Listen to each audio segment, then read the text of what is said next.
வணக்கம். பசியின் வாசிப்புகளில் சிவகாமியின் சபதம் 4ஆம் பாகம் சிதைந்த கனவு. அத்தியாயம் 17.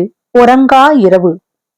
அரண்மனை பூங்காவனத்தில் இருந்து திரும்பி புவனமகாதேவியின் அரண்மனைக்கு வந்த மங்கையர்க்கரசி அன்று மாலையெல்லாம் தரையிலே நடக்கவில்லை.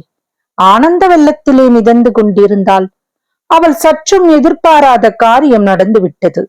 அத்தகைய பாக்கியம் தனக்கு கிட்டும் என்பதாக அவள் கனவிலும் எண்ணவில்லை. அவளுடைய தந்தை போர்க்களத்திற்கு போன பிறகு அவளுடைய வாழ்க்கையே சூனியமாக போயிருந்தது. அந்த சூனியத்தை நிரப்பி அவளுடைய வாழ்க்கையை இன்பமயமாக்க கூடியதான சம்பவம் ஒன்றே ஒன்றுதான். அந்த அற்புதம் அன்றைக்கு நடந்து விட்டது. அவளுடைய உள்ளத்தையும் உயிரினையை கவர்ந்திருந்த காதலன் எளிதில் யாரும் பிரவேசிக்க முடியாத அந்த பல்லவ அரண்மனைக்குள்ளே அவளை தேடி வந்து சந்தித்தான். சந்தித்ததோடல்லாமல் அவளிடம் தனது இடையரா காதலையும் சிறிதும் சந்தேகத்திற்கு இடமின்றி வெளியிட்டான். அவளுடைய வாழ்க்கையை ஆனந்தமயமாக்க கூடிய வேறு என்ன இருக்கிறது? அவளுடைய கால்கள் தரையிலே படியாமல் நடக்கும் போதே நடனமாடிக்கொண்டிருந்ததில் வியப்பு என்ன இருக்கிறது? அந்த அற்புத சம்பவத்தை பற்றி யாரிடமாவது சொல்ல வேண்டும் என்று அவளுடைய உள்ளம் துடித்துக் கொண்டிருந்தது. ஆனால் யாரிடம் சொல்வது? சொல்வதானால் தன்னை புதல்வி எனக் கொண்டு அன்பு செலுத்தி வரும் புவனமகாதேவியிடம்தான் சொல்ல வேண்டும். ஆனால் அன்று மாலை புவனமகாதேவியின் முகபாவமும் சுபாவமும் ஓரளவு மாறியிருந்தன. தன் அந்தரங்கத்தை வெளியிட்டு பேசக்கூடிய நிலைமையில் அவர் இல்லை என்பதை மங்கையர்க்கரசி கண்டாள். சிவபூஜையின் போது கூட தேவியின் திருமுகத்தில் வழக்கமான சாந்தமும் புன்னகையும் பொழியவில்லை. மங்கையர்க்கரசியிடமும் அவர் இரண்டொரு தடவை அகாரணமாக சிடுசிடுப்பாக பேசினார். மற்ற நாளாக இருந்தால் தேவி அவ்விதம் சிடுசிடுப்பாக பேசியது மங்கையர்க்கரசியின் உள்ளத்தை வெகுவாக வருத்தப்படுத்தி இருக்கும். ஆனால் இன்று மங்கையர்க்கரசி அதையெல்லாம் பொருட்படுத்தவில்லை. தன் மனதில் பொங்கி வந்த குதூகலத்தை தேவியிடம் பகிர்ந்து கொள்ள முடியவில்லையே என்று மட்டும்தான் அவள் கவலைப்பட்டாள். இருட்டி 1:30 ஜாம நேரம் ஆன போது மங்கையர்க்கரசி வழக்கம் போல புவனமகாதேவியின் படுக்கை அறைக்கு பக்கத்தில் தனக்கென்று அளிக்கப்பட்டிருந்த அறையில் படுத்துக் கொண்டாள். ஆனால் உறக்கம் மட்டும் வரவே இல்லை. கண்ணிமிகள் மூடிக்கொள்ளவே மறுத்துவிட்டன. துயரத்தினாலும் கவலையினாலும் தூக்கம் கெடுவதை காட்டிலும் எதிர்பாராத சந்தோஷத்தினாலும் உள்ள கிளர்ச்சியாலும் உறக்கம் அதிகமாக கெடும் என்பதை அன்று மங்கையர்க்கரசி கண்டாள். சற்று நேரத்திற்கெல்லாம் தூங்கும் முயற்சியையே விட்டுவிட்டு தன் வருங்கால வாழ்க்கையை பற்றிய மனோராஜ்யங்களில் ஈடுபட்டாள். இவ்விதம் இரவின் 2ஆம் ஜாமம் முடிந்து 3வது ஜாமம் ஆரம்பமாயிற்று. அந்த நடுநிசி வேளையில் நிசப்தம் குடிகொண்டிருந்த அந்த அரண்மனையில் திடீரென்று கேட்ட ஒரு சப்தம் மங்கையர்க்கரசியை தூக்கி வாரி போட்டது. அது வெகு சாதாரண லேசான சப்தம்தான், வேறொன்றும் இல்லை. ஏதோ ஒரு கதவு திறக்கப்படும் சப்தம். ஆயினும் அந்த வேளையில் அத்தகைய சப்தம் மங்கையர்க்கரசிக்கு ஏதோ ஒருவித காரணமில்லாத பயத்தை உண்டாக்கியது. அவள் படுத்திருந்த அறைக்கு வெளியே தாழ்வாரத்தில் மெல்லிய காலடிகளின் சப்தம் அவள் கவனத்தை கவர்ந்தது. அதே நேரத்தில் புவனமகாதேவியின் அறைக்கரகே அவ்விதம் நடமாட துணிந்தது யாராக இருக்கும்? என்னதென்று தெளிவாய் தெரியாத திகழ் கொண்ட உள்ளத்துடன் மங்கையர்க்கரசி தன் படுக்கையில் எழுந்து உட்கார்ந்தாள். காலடி சப்தம் மேலும் மேலும் நெருங்கி தன் அறைக்கு சமீபத்தில் வருவதாக தோன்றியது.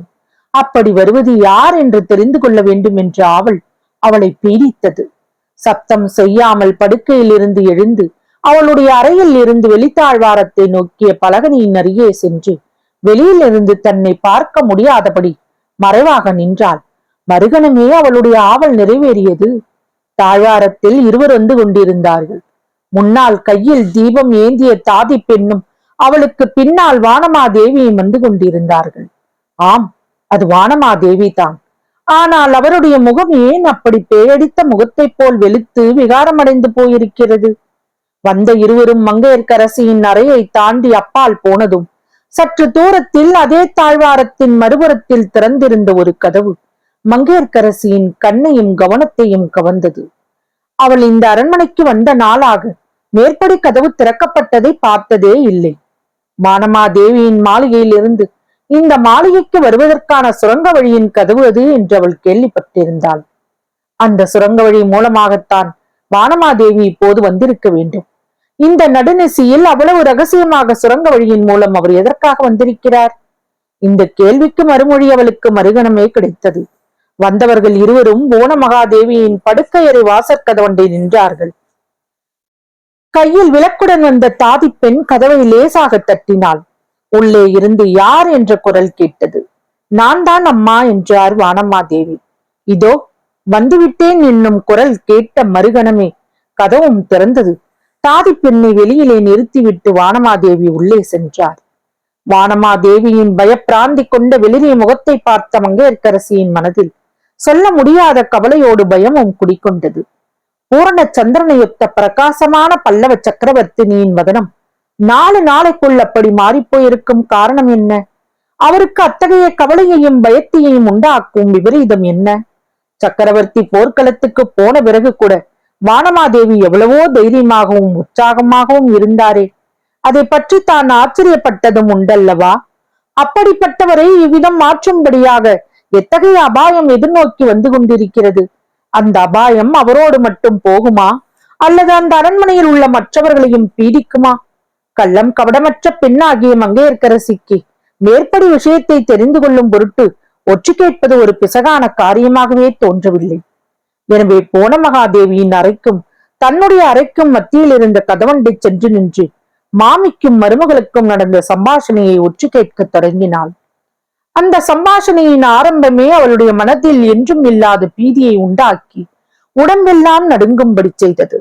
போக போக அவள் காதில் விழுந்த விவரங்கள் சொல்ல முடியாத வியப்பையும் எல்லையில்லாத பீதியையும் மாறி மாறி அளித்தன. சில சமயம் அவள் உடம்பின் ரத்தம் கொதிப்பது போலவும், சில சமயம் அவளுடைய இருதய துடிப்பு நின்று போவது போலவும் உணர்ச்சிகள் உண்டாக்கின. அப்படியெல்லாம் அந்த பேதை பெண்ணை கலங்கச் செய்து வேதனைக்குள்ளாக்கிய சம்பாஷணையின் விவரம் இதுதான். அம்மா, ஒருவேளை தூங்கி போய்விட்டீர்களா?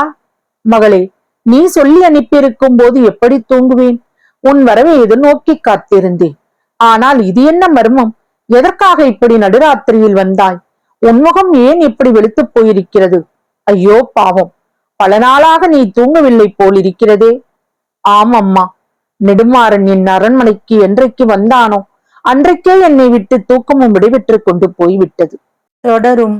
தங்களுக்கு வசியின் வாசிப்புகள் பிடித்திருக்கும் என்று நம்புகிறேன். எனக்கு சப்ஸ்கிரைப் செய்து, லைக் செய்து, ஷேர் செய்யவும். தங்களின் மேலான கருத்துக்களை கமெண்டில் பதிவிடவும். அதுவே எனக்கு உற்சாகமூட்டும். நன்றி.